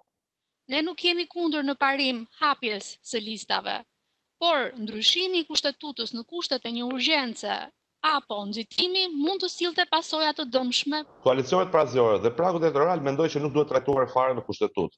Por që t'i lajmë mundësi që të futen kod, duhet i heqim nga kushtetuta, se sot i kemi kushtetutë. Pas konsultave me shoqërinë civile dhe drejtuesit e institucioneve, Këshilli i Legjislacionit dhe Komisioni i Ligjeve do dalin me një raport nëse do t'i pranojnë apo jo ndryshimet kushtetuese të opozitës në 14 korrik. Opozita ka lëshuar akuzat të forta ndaj qeverisë për ndërtimin e aksit Milot Fier. PD dhe LSI thanë se vlera e projektit është fryrë dhe se është 6 herë më e madhe se sa standardet e Bashkimit Evropian. Sipas tyre, kalimi në këtë aks do t'i kushtoj shqiptarëve 17.4 euro. Partia Demokratike ka cilësuar vendim antikombëtar planin e qeverisë për ndërtimin e aksit Milot Fier me një vlerë prej 1.2 miliard euro. Sekretari për burimet njerëzore Ervin Minarolli akuzoi kryeministrin Edi Rama dhe ministren Balluku se gjashtë koston e projektit për të rritur çmimin e kalimit në rrugë. 1.2 miliard euro për 115 kilometra përkthehet si rrugë që kushton rreth 10 milion euro për 1 kilometër. Kosto del shumë e lartë nëse merret parasysh se 62 kilometrat saj janë në rrugë ekzistuese. Ekspertët besojnë se kostoja e projektit është fryrë në mënyrë që pagesa e detyruar për qytetarët të jetë sa më e lartë. Ata që do të kalojnë në këtë rrugë do të nxjerrin nga xhepi të paktën 17.4 euro për një udhtim vajtje-ardhje. Për ne është e papranueshme qeveria të ndërtojë me kosto 6 herë më të lartë se standardi i Bashkimit Evropian. Kush ka ndërmend të bëhet bashkëpunëtor me Edi Ramën në këtë vendim antikombëtar që vjedh qytetarët në mënyrë skandaloze, ka akoma kohë të tërhiqet. Partia Demokratike e ka bërë të qartë. Ne nuk do të njohim asnjë vendim të marrë nga kjo qeveri 12 muaj përpara zgjedhjeve, pa ju nënshtrour më parë lishmërisë së vendimit. Akuzat për fryrje financiare të projektit janë adresuar edhe nga LSI. Vlerësimi paraprak i kësaj rruge ishte 780 milion euro. 780 milion euro, nderuar qytetar, do të thotë 420 milion euro më pak nga 1,2 miliard që qeverisë, e pra qeveria ka parashikuar një koncesion 54% më të shtrenjtë. Pra 420 milion euro më shumë, sigurisht për t'i futur në xhepat e saj. Segmenti Milot Fier, pjesë e korridorit Adriatiko-Jonian, do të realizohet përmes një koncencioni 35 vjeçar, për të cilën është njoftuar hapja e tenderit ndërkombëtar. Rruga do të kushtoj 1,2 miliard euro me një kosto prej afër 9,7 milion euro për kilometër. Prej ditësh opozita ka ngritur shqetësimin se kompania që do të zbatojë projektin është e paracaktuar.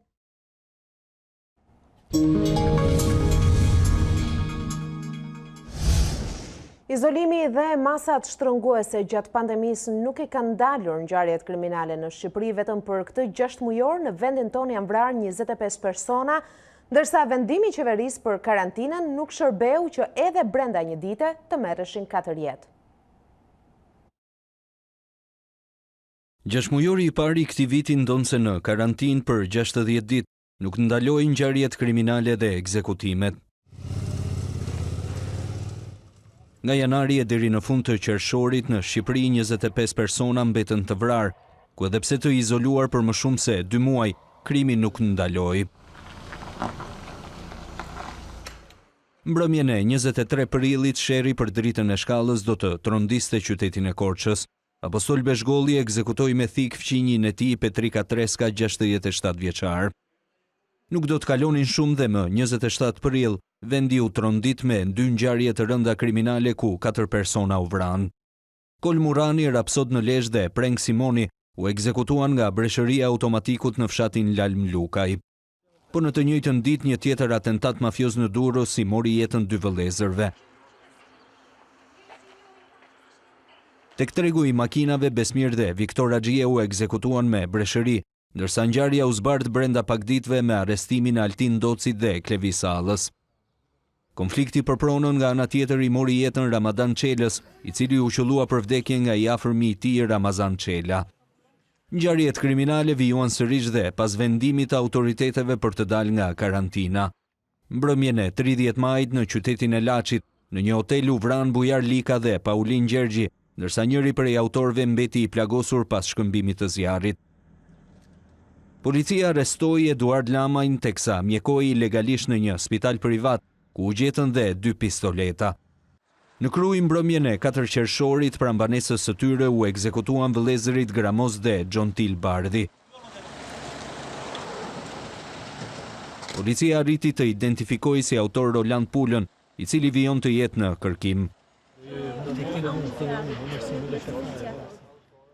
Por në një kohë që kryeqyteti nuk kishte regjistruar ngjarje të tjera të rënda, mbrëmjen e 11 qershorit u ekzekutua me breshëri automatiku hekur ambilla.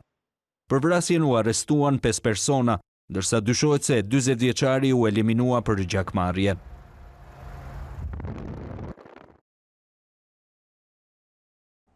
Gjatë qëndrimit në Aratin, një nga personat e akuzuar për supergrabitjen e rinasit dyshohet të jetë përfshirë në ekzekutimin e vëllezërve Besmir e Viktor Haxhiu në Durrës. Talo Çela është shpallur në kërkim për ngjarjen. Vrasja e vëllezërve Haxhia do të hetohet nga SPAK, pasi dyshohet të jetë kryer nga një grup kriminal. Një nga të akuzuarit e SPAK për grabitjen e miliona eurove brenda pistës së rinasit dyshohet të jetë i përfshirë në ekzekutimin e 2 vëllezërve Haxhiu në Durrës. Ai është Talo Çela, i vetmi person ende i pa arrestuar nga të akuzuarit për grabitjen. Hetimi i vrasjes së 2 fish të ndodhur më 27 prill pranë tregut të automjeteve ka zbuluar se krimi është kryer nga një grup i strukturuar kriminal. Për këtë shkak, çështja është transferuar nga Prokuroria e Durrësit për kompetencë në strukturën e posaçme kundër krimit të organizuar dhe korrupsionit, SPAK. Emri i Talo Çelës, aktualisht i shpallur në kërkim, ka dalë në dritë nga dëshmitë e një prej 2 personave të arrestuar pas ngjarjes që ka pranuar të bashkëpunojë me drejtësinë. Sipas dëshmive të tij, Çela është konfliktuar me 2 vëllezërit Haxhia, që sipas tij nuk po i tregonin se ku fshihej një sasi e madhe e parave të grabitura në Rinas. Kalimi i çështjes së vëllezërve Haxhia në duart e prokurorëve të SPAK pritet të shoqërohet me zgjerim të rrethit të personave të dyshuar dhe të shpallur në kërkim si pjesë e grupit kriminal përgjegjës. Deri më tani për ngjarjen janë arrestuar Klevi Salla dhe Altin Doci. Komisioni pavarur i kualifikimit shkarkojnë nga detyra gjyqtare në apelit Tiranë Shpresa Beçaj, ish kryetare e gjykatës së lartë. Beçaj u larguan nga sistemi ndonë se nuk ju nënshtrua procesit të verifikimit të 3 kritereve të vettingut. Në seancën dëgjimore, komisionerët relatuan se nuk mund të rivlerësonin pasi Beçaj nuk ishte depozituar 3 formularët e vetdeklarimit. Në seancën dëgjimore, gjyqtarja e apelit Tiranë, Shpresa Beçaj, tha se ishte e gatshme të përballej me procesin e vettingut. 2 ditë më vonë, në seancën e shpalljes së vendimit, karrikja e ish kryetares së gjykatës së lartë ishte bosh. Verdikti përfundimtar u dëgjua nga përfaqësuesi ligjor.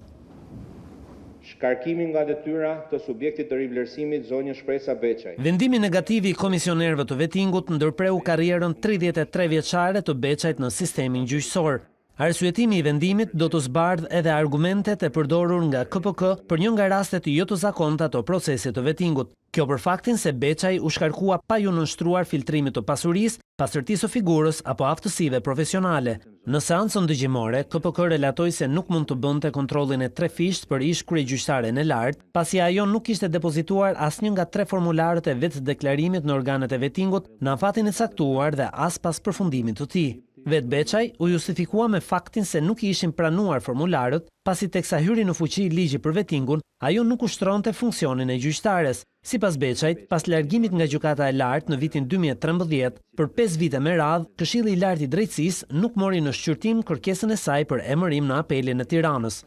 Ajo u emërua në këtë gjykatë në vitin 2018 pas një betejë gjyqësore me KLD-n, por në këtë moment afati i dorëzimit të formularëve kishte përfunduar. Sipas saj, ligji nuk lejonte dorëzim të tyre pas mbarimit të afatit. Gjykata e posaçme shtyu për në datën 9 korrik seancën paraprake për ish prokurorin e përgjithshëm Adriatik Llalla. Shkaku bë mungesa e gjyqtares Sina Gjoka për arsye shëndetësore. Hetimi spak për Llallën përfundoi në mars të këtij viti, ku ai u mori pandehur për akuzën e mos deklarimit të pasurisë. Seanca paraprake ndaj tij ku vendoset nëse dosja kalon për gjykim, kthehet për plotësim hetimi apo pushohet, u shtyt disa herë për shkak të situatës Covid-19, si dhe për shkak të kërkesave të avokatit të tij.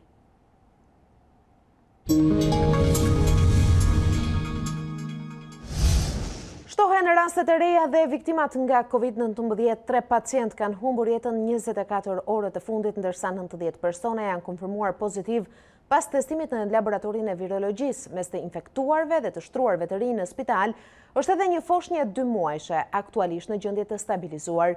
Ministria e Shëndetësisë vijon thirrjet për respektimin e masave dhe ruajtjen e distancës fizike. Temperaturat e larta nuk i kanë ulur përhapjen e infeksionit nga Covid-19. Të prekurit e rinj vetëm shtohen, e po ashtu edhe humbjet e jetës. 24 orët e fundit janë konfirmuar pozitiv 90 persona, ndërsa të sëmur aktiv ka thuajse në të gjithë vendin. Shpërndarja gjeografike e rasteve të konfirmuara në 24 orët e fundit është përkatësisht 35 raste në Tiranë, 12 në Krujë, 10 raste në Kurbin, 8 raste në Vlorë, 6 raste në Shkodër, 4 në Përmet, 3 në Pogradec, nga 2 raste përkatësisht Kukës, Lezhë, Kavaj, Lushnjë, nga një rast përkatësisht në Kolonjë, Vallëidejës, Kamës dhe Durrës. Nga spitali infektiv çdo ditë po raportohen 2 apo më shumë humbje jete në pacientë të moshave të ndryshme, kryesisht me sëmundje bashkëshoqëruese, krahas infeksionit të koronavirusit.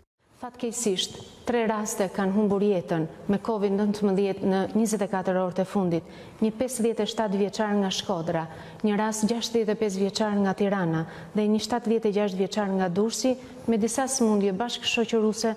Situata në spitalin infektiv po përvijon me numër të shtuar të rasteve. 80 pacient kemi aktualisht, 8 janë në terapi intensive dhe një rast është i intubuar. Ndërkohë një foshnjë 2 muajshe është pacienti më i vogël në infektiv i prekur nga koronavirusi. Infektuar nga nëna, të 2 po mbahen në pediatri dhe sipas mjekëve, gjendja e tyre paraqitet e stabilizuar. Me shenjat të sëmundjes dhe me një bronkopneumoni pa insuficiencë respiratore, në ndjekjen që kemi bërë dhe në marrjen e tamponit dhe të nënës, ka rezultuar edhe nëna pozitiv, madje dhe nëna ka shenjat e infeksionit. Që mbrëm të dy nuk kanë referuar shifra të larta temperature, pra temperatura është nën kontroll, vazhdojnë marrjen e mjekimit dhe plotësimin me ekzaminimet e tjera laboratorike.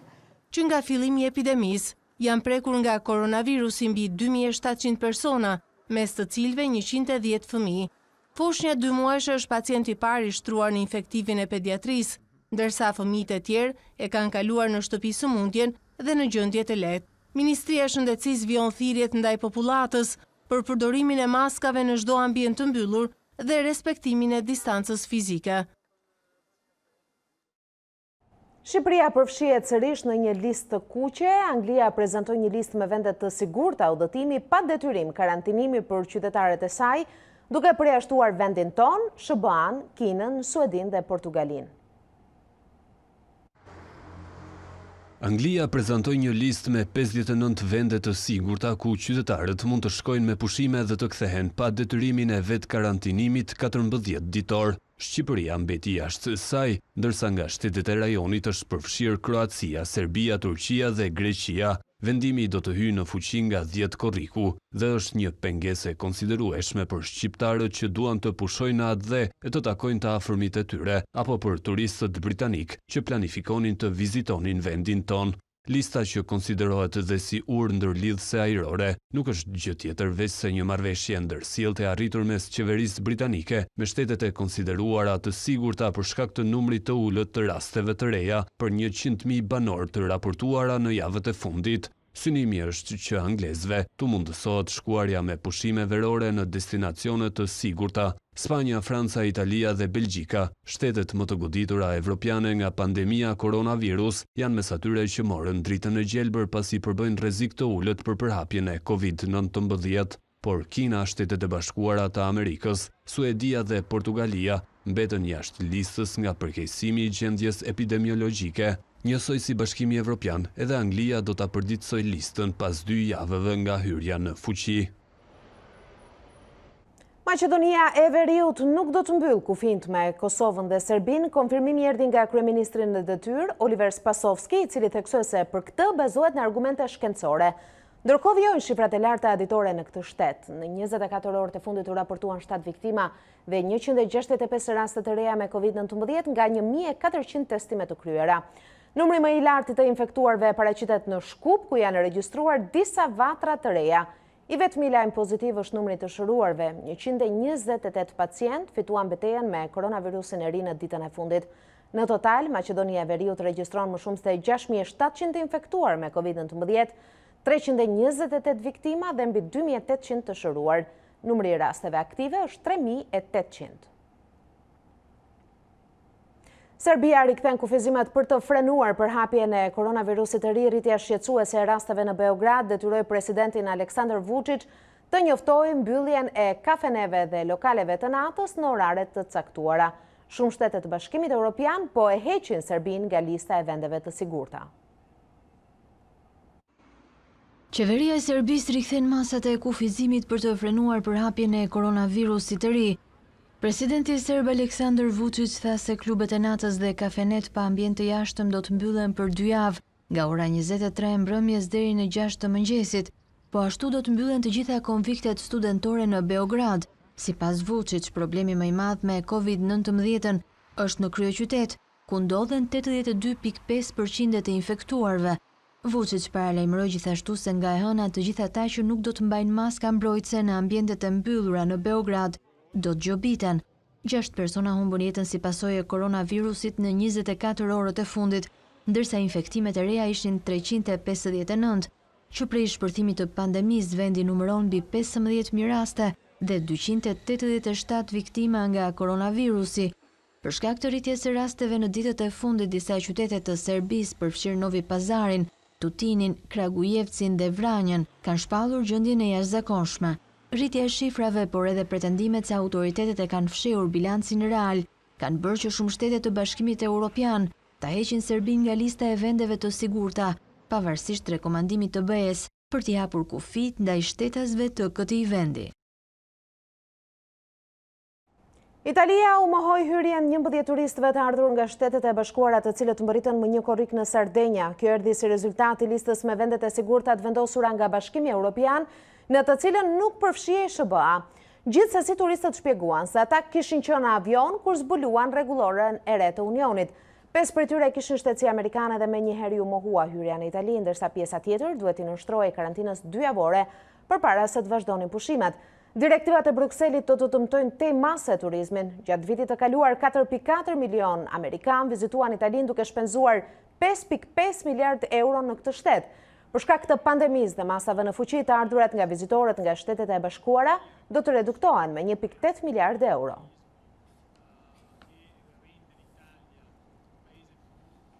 Shkencëtarët kanë konfirmuar se aktualisht po përhapet në botë një version më i zbutur i koronavirusit, por transmetimi është më i shpejt se versionet e mëparshme.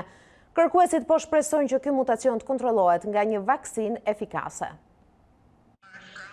Një formë e re më e zbutur e koronavirusit është përhapur nga Evropa për në Shtetet e Bashkuara të Amerikës. Konfirmimi vjen nga një studim global që tregon prova të forta për këtë pretendim.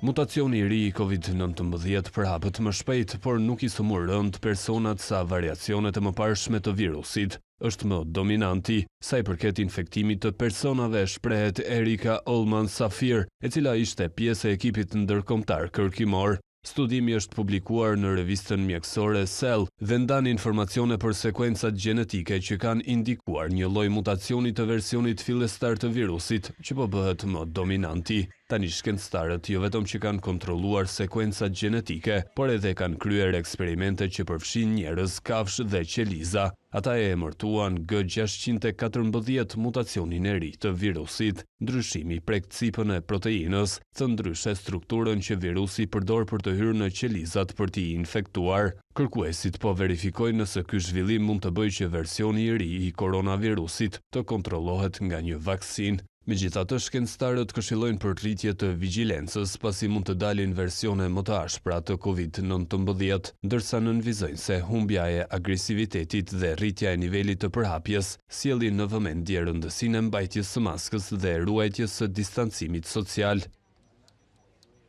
Rikthehemi edhe një herë situatës në vendin tonë. Javët e fundit në Shqipëri, rastet e reja me COVID-19 kanë njohur vetëm rritje, duke arritur këtë të premte pikun me 90 raste të reja, duke arritur në gati 1100 raste aktive dhe mbi 72 viktima. Por si duhet i lexojmë këto shifra? A kemi ulur vigjilencën, apo virusi po sillet ndryshe nga sa e kishim parashikuar për në muajt e verës? A mos duhet ishim pikërisht në këtë periudhë më të ndërgjegjshëm për rrezikun, dhe pse jo të ndjekim shembujt e vendeve që janë goditur rënd, por po shënojnë përparim të ngadalt. Për këto do të ndajmë një bisedë me mjekun Erion Dasho, eksperti i shëndetit publik, e kam në këto momente në lidhje të drejtë për drejtë. Zoti Dasho, mirëmbrëma, faleminderit që jeni me ne. Mirëmbrëma, faleminderit për ftesën. Do doja ta nisja së pari me pyetjen sa shqetësuese shihni situatën e javëve të fundit, ku duket se koronavirusi nuk po kursen askënd, me styre as moshat e reja. Kujtojmë që mes viktimave ka patur 30 vjeçar, ndërsa orët e fundit një foshnjë ka rezultuar pozitiv.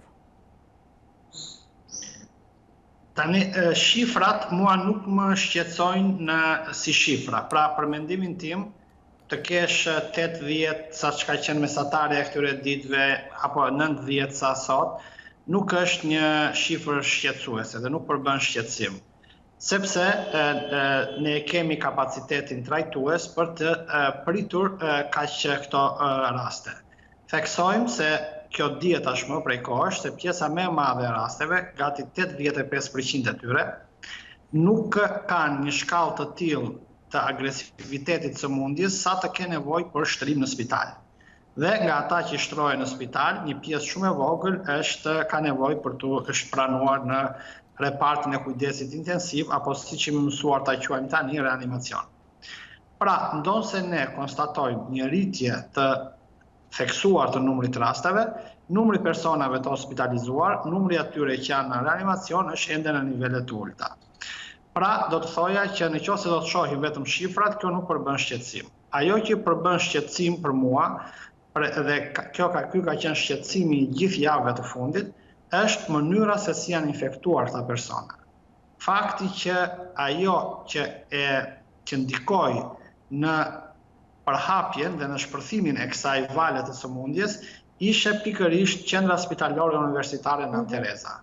Pra, një vend i cili normalisht është vendi ku ne shkojmë për të marrë kujdes shëndetësor, dhe një vend i cili duhet të shërojë pacientët, fatkeqësisht u kthye në qendrën e përhapjes së COVID-19. Dhe nuk do të ishte kjo situatë që kemi sot, në qoftë se nuk do të ishte ajo situatë e shpërthimit në QSUT Nën Tereza.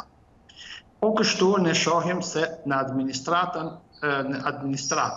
shohim në disa biznese me risk, pra në biznese ku ka shumë persona që qëndrojnë në një dhomë të mbyllur me pak ventilim dhe pranë njëri tjetrit, siç janë bizneset fason apo call center, ka patur edhe aty vatra të shpërthimit të COVID-19. Shikojmë përsëri që nuk ka një sensibilizim për atë që quhet parandalimi i transmetimit në familje. Pra nuk ka një protokoll të qartë se si të edukohet publiku që në rast se një antar i familjes ka shenja që sugjerojnë për COVID-19, se si familja duhet të reagojë në këto raste. Ne i kemi vënë vazhdimisht theksin maskave dhe distancimit në publik. Jo, kjo nuk është një maskë, kjo është një maskë që është e nevojshme dhe duhet vënë theksi, por jo vetëm te kjo. Pra, në qoftë se ne e dim që nga janari dhe që nga shkurti dhe marsi, kur u bën studimet e para, se transmetimi në mjedis apo në mjedise sociale që frekuentohen për një kohë të shkurtër, siç janë supermarket apo qendrat e biznesit, këto luajnë rol midis 20 dhe në 30% në transmetimin e infeksionit, janë të gjitha ato vende të tjera që luajnë një rol shumë të madh. Pra familja, spitali ose qendrat shëndetësore, mjediset e biznesit, administrata, transporti publik, dhe pikërisht këto janë vendet ku duhet ishte vënë theksi dhe fatkeqësisht përgjigjja jonë këto vende i latë më njohuara.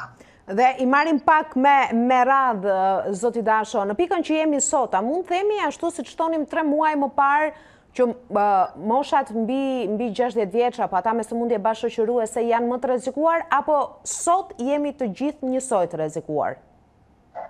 Jo, nuk jemi të gjithë një lloj të rrezikuar. Ajo njohurit për grupet në risk vazhdojnë ato që kanë qenë që në fillim.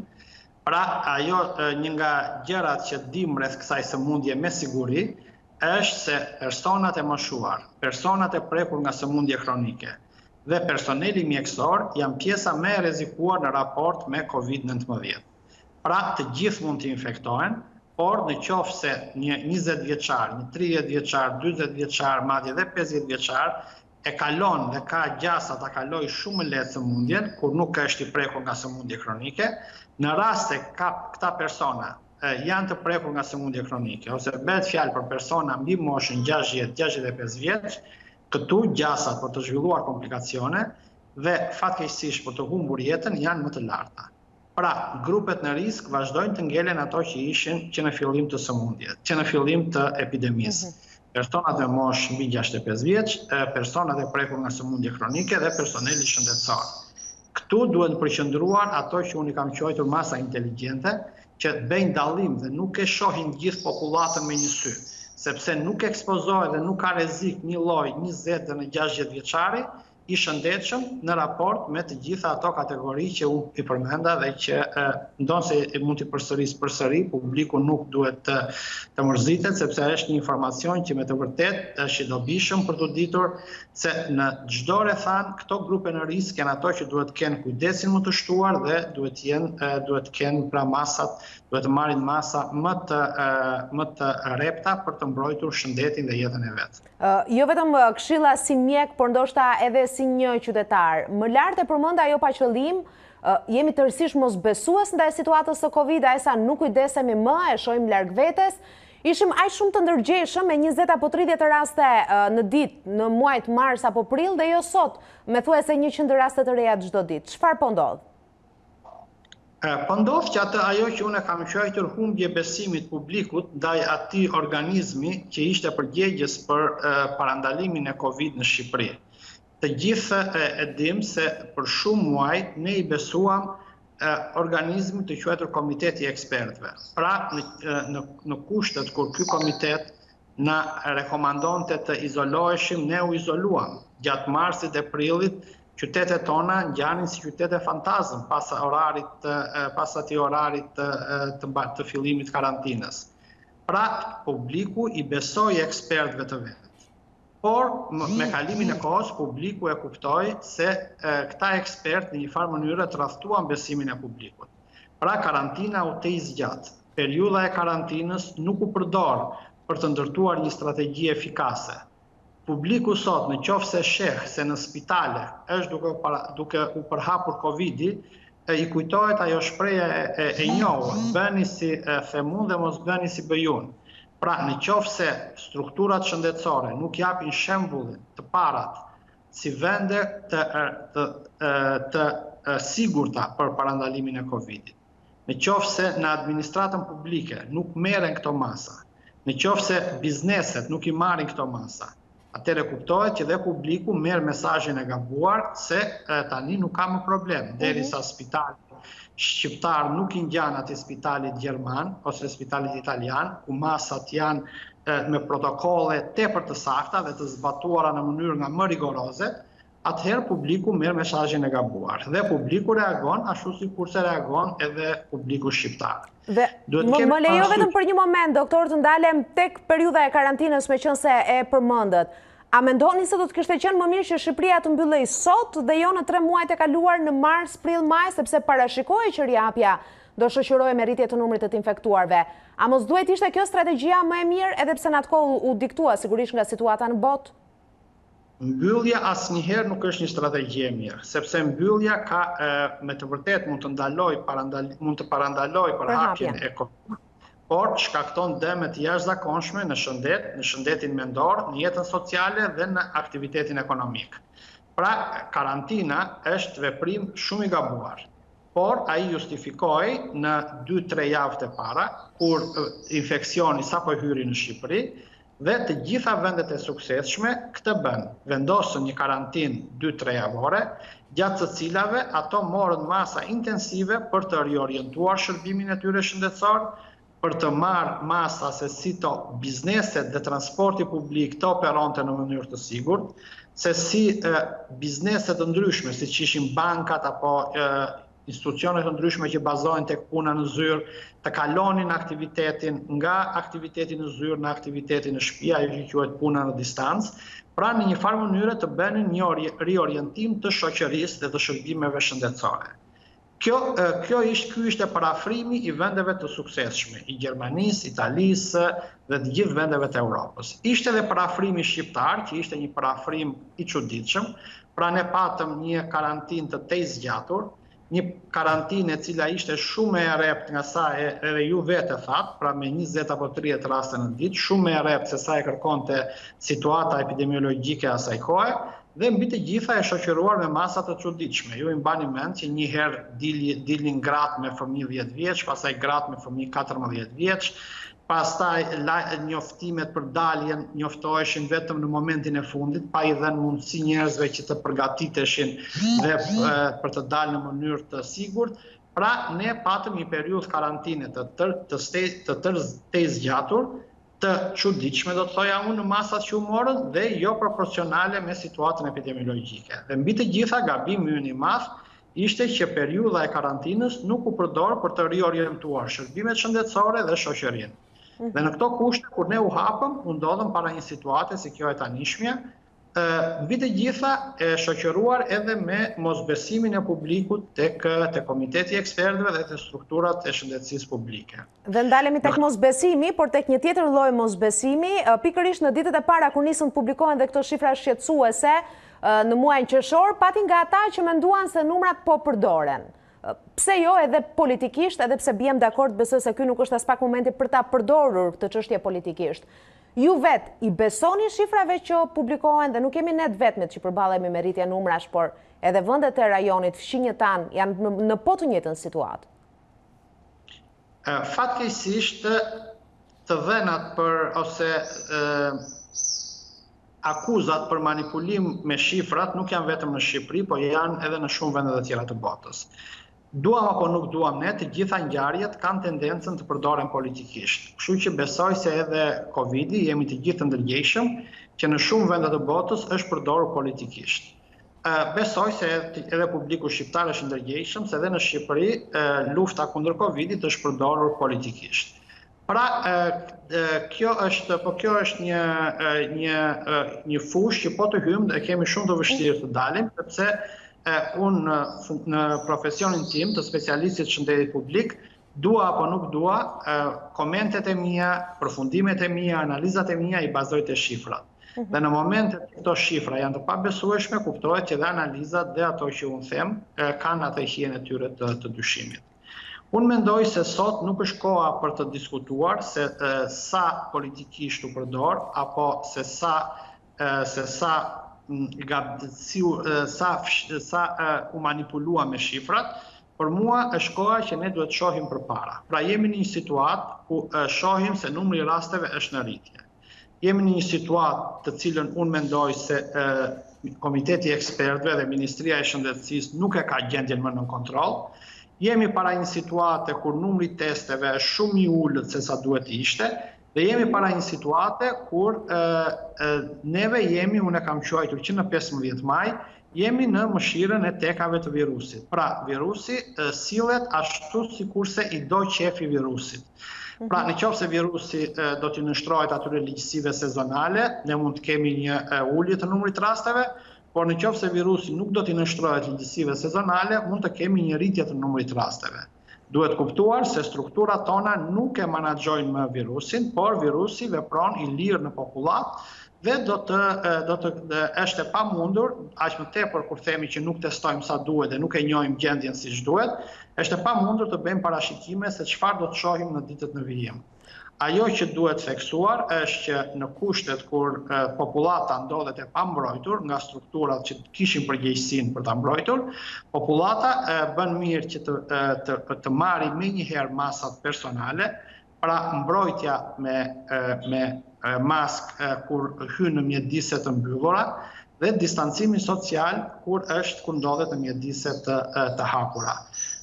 Jemi në stinën e verës, kemi kaluar një pranverë shumë të çuditshme dhe shumë të keqe, dhe njerëzit që kanë humbur nga shëndeti I tyre, njerëzit që kanë fituar kilogram të tepër, që janë shumë të dëmshëm për shëndetin, duhet t'i drejtohen deteve, duhet t'i drejtohen lumenjve, duhet t'i drejtohen plazheve, aktiviteteve fizike, me qëllim që të përmirësojnë shëndetin, të forcojmë imunitetin, por në mënyrë të shëndetshme. Në mjedis, unë nuk I di rekomandimet, sepse rekomandimet e komitetit tonë të ekspertëve kanë ndryshuar aq shumë, sa tashmë e kanë çoroditur publikun, por unë shikoj në Gjermani, aty ku jetoj dhe punoj, dhe aty në mjedis nuk është I detyrueshëm përdorimi maskës, sa herë që hyn në mjedise të mbyllura, siç mund të jenë supermarketet, apo qendrat e biznesit, apo transporti publik, është e detyrueshme mbajtja e maskës dhe distancimi social, dhe këto dy masa, nëse do të zbatohen siç duhet, e mbrojnë në një mënyrë të arsyeshme popullatën nga përhapja e Covidit. Nuk e mbrojnë tërësisht duhen edhe të gjitha ato masa të tjera që unë përmenda më lart. Spitale dhe qendra shëndetësore të sigurta, administratë e sigurt, mjedise biznesit të sigurta, transport publik I sigurt, dhe ajo që është harruar kohët e fundit, por që unë e theksoj në çdo postim timin në rrjetet sociale dhe në çdo prononcim mediatik, kujdes për parandalimin e transmetimit Covid në familje. Është një element shumë I rëndësishëm. Dhe këtu unë do t'i bëja thirrje kolegëve të Komitetit të Ekspertëve që të fillojnë menjëherë një strategji informimi se si duhet sillet familja shqiptare kur ka raste të konfirmuar ose të dyshuar Covidi në një prej pjesëtarëve të saj. Doktor Dasho, ka patur vazhdimisht diskutime, me qenë se përmendë stinën e verës, se me ngrojen e mondit, me rritjen e temperaturave, edhe fuqia, le themi, apo përhapja e virusit do të ngadalsohet, do të frenohet, por javët e fundit kanë treguar krejt të kundërtën. Përse nuk flitet më? Ka studime, ka të dhëna të reja që e hedhin poshtë këtë tezë, apo jo në gjithë vendet e botës për qark globit, le themi, kemi parë ditët e fundit rritje të numrave, Shtetet e Bashkuara të Amerikës, Amerika Latine, në Europë, sikurse edhe në vendin tonë normalisht. Nuk kemi parë rritje kudo, ne kemi parë rritje në ato vende që kanë patur përgjigje defektoze. Në qoftë se do të shohim vendet e Europës perëndimore, në këto vende ne kemi një tendencë në ulje, kemi një tendencë drejt normalizimit. Pra ato vende që ishin në gjendje katastrofike para disa muajsh, sot janë kthyer normalitetit. E kundërta ndodh me vendet që fjetën bidafina dhe i besuan asaj qetësisë së gënjeshtër që krijoi periudha e karantinës. Karantina natyrisht që e ul transmetimin e virusit, por nuk e eliminon dot virusin në një botë të lidhur siç është bota ku ne jetojmë. Ky ishte gabimi i madh që bën shumë vende ku komitetet e ekspertëve ose politikanët ishin dritë shkurtër dhe nuk e menduan se ky virus është një sfidë për shëndetin publik dhe kërkon masa komplekse për t'u adresuar. Nuk mjafton karantina, nuk mjaftojnë masat e mbrojtjes personale. Duhet një përgjigje e organizuar dhe një përgjigje shumë planshe. Pra, në qoftë se vendet e Evropës Perëndimore, vendet e Azisë Juglindore, ne nuk kemi rritje në Hong Kong, nuk kemi rritje në Taiwan, nuk kemi rritje në Kore, nuk kemi rritje në Singapur, nuk kemi rritje në Vietnam, nuk kemi rritje në vendet e Azisë Juglindore që morën masa jashtëzakonisht efektive, nuk kemi rritje në Evropën Perëndimore, por kemi rritje në të gjitha ato vende si Shqipëria apo vendet të tjera që patëm përgjigje që u karakterizuan nga mungesa e strategjisë dhe nga një parafrim tepër amatoresk ndaj Covidit dhe që solli këtë situatë që kemi sot. Ajo që do të ndodhi me stinën e verës, unë dua të bëj një parantezë dhe ja u përmenda pak më lart. Pra është 20 deri në 30% e transmetimit i dedikohet transmetimit në komunitet dhe në mjedise të cilat vizitohen për një kohë të shkurtër, siç janë supermarketet, njësitë e shërbimit, njësitë tregtare. Dhe ky 20% ndikohet nga sezonaliteti. Pra, edhe studimet e Universitetit Harvardi tregojnë se në Shqipëri, gjatë stinës së verës dhe në vendet e mesdheut, ka një ulje nga 30 deri në 50% në transmetimin e virusit. Por kjo nuk të ndihmon në qoftë se ti spitalet i ke qendrat Covidit, në qoftë se personeli mjekësor është infektuar dhe infekton edhe pacientët. Kjo nuk të ndihmon në qoftë se administrata jote është orientuar keq. Ne ende shikojmë para njësive administrative radha të njerëzve të cilët nuk respektojnë distancim social, nuk mbajnë maska dhe ndodhen pranë njëri tjetrit. Gjithmonë të media, po unë personalisht kam parë pranë njësive administrative, grumbull njerëzish që mbajnë radha një lloj si në kohën e kaluar. Pra, në qoftë se ti vepron në mënyrë të papërgjegjshme, nuk ke spitale të sigurta, nuk ke administratë të sigurta, nuk ke biznese të sigurta, ty nuk të ndihmon stina e verës. Stina e verës e ka efektin tek 20 deri në 30% i transmetimit. 70-80% është përgjegjësi e komitetit të ekspertëve, e strukturave të shëndetit publik, të cilat duhet të marrin masa për ta bërë të sigurt shoqërinë. Gjithnjë mesazhet e ekspertëve janë edhe më informuese dhe ndoshta më inkurajuese për publikun. Kam edhe disa pyetje tjera, doktor Dasha, në fakt që do doja të ndaleshim, ndoshta edhe më shkurtimisht. Duke nisur, ju e përmendët më herët, duhet të shohim përpara.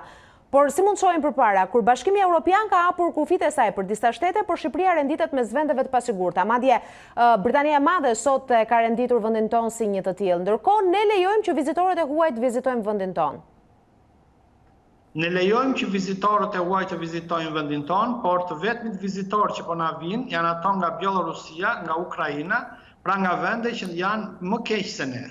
Dhe janë vende dhe ne jemi, kjo është papërgjegjshmëri do të thoja unë, kur pranohen turistë nga këto vende pa ju nështruar testimit në hyrje. Edhe vende shumë të varfra se ne, siç është Kambodja, turistët i testojnë në kufi para se ata të hyjnë në vendin e tyre.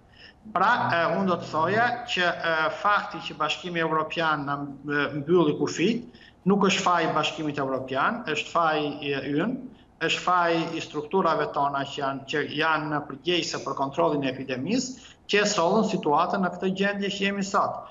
Pra, Bashkimi Evropian ka kritere, është një numër rastesh të reja për 100.000 banor, dhe Shqipëria në këtë kriter renditet në 10 vendet më problematike të Europës. Pra, ishte e pritshme kjo situatë dhe mua më vjen shumë keq, por fatkeqësisht jemi në këtë gjendje që jemi sot.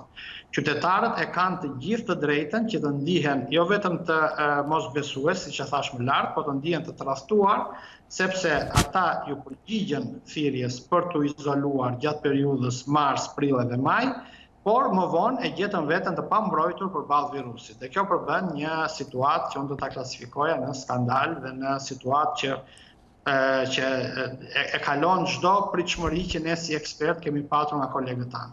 Ditët e fundit, mjek, ekspert të huaj, kam bërthirje që do duhet të mbrohemi sigurisht, por edhe të përshtatemi, pasi do duhet të jetojmë shumë gjatë, ndoshta edhe për vite me Covid-19. U fol gjatë për një val të dytë në vjesht apo në dimër të këtij viti, por ende nuk ka përfunduar vala e parë.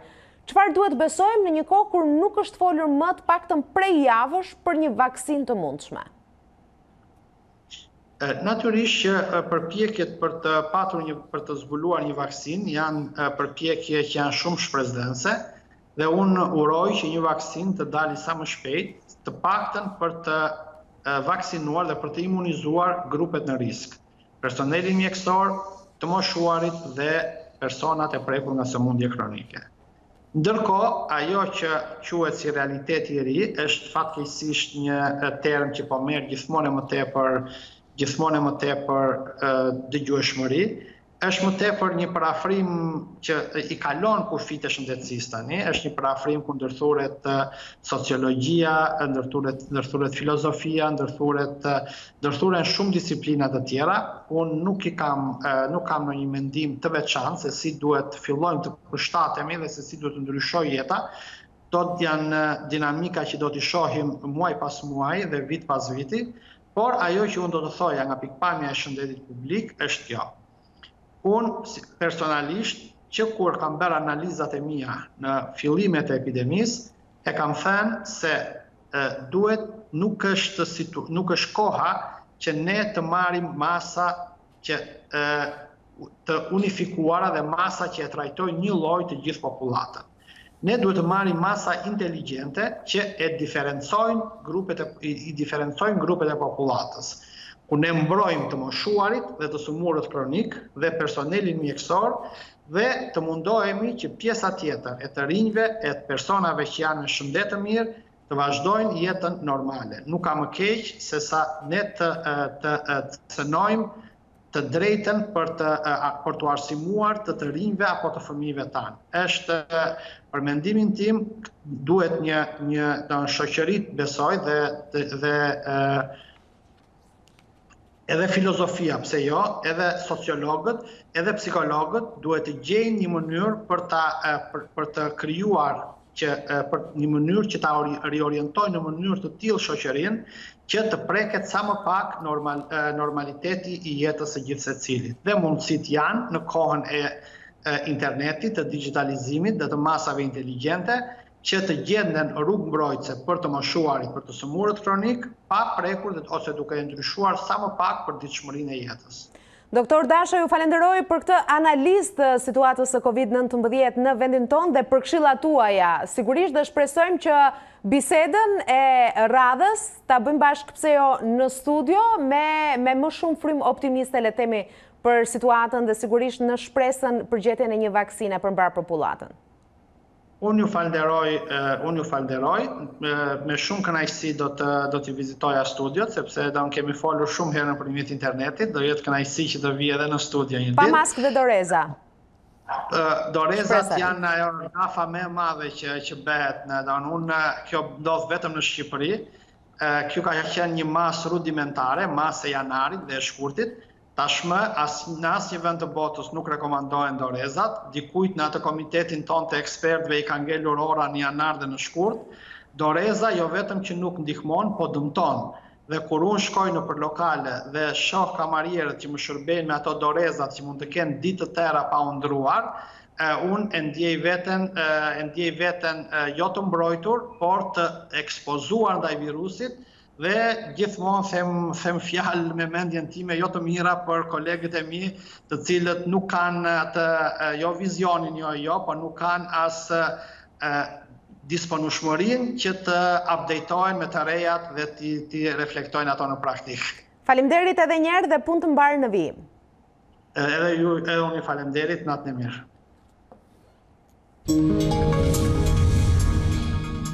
Dhe me informacione sportive kemi ardhur në fund të kësaj hapësire informative si gjithnjë ju kujtoj se për zhvillimet kryesore të ditës, por edhe për lajmet e fundit mund të na ndiqni në kohë reale dhe në faqen tonë zyrtare në internet a2.com, sikurse mund të informoheni edhe përmes rrjeteve tona sociale.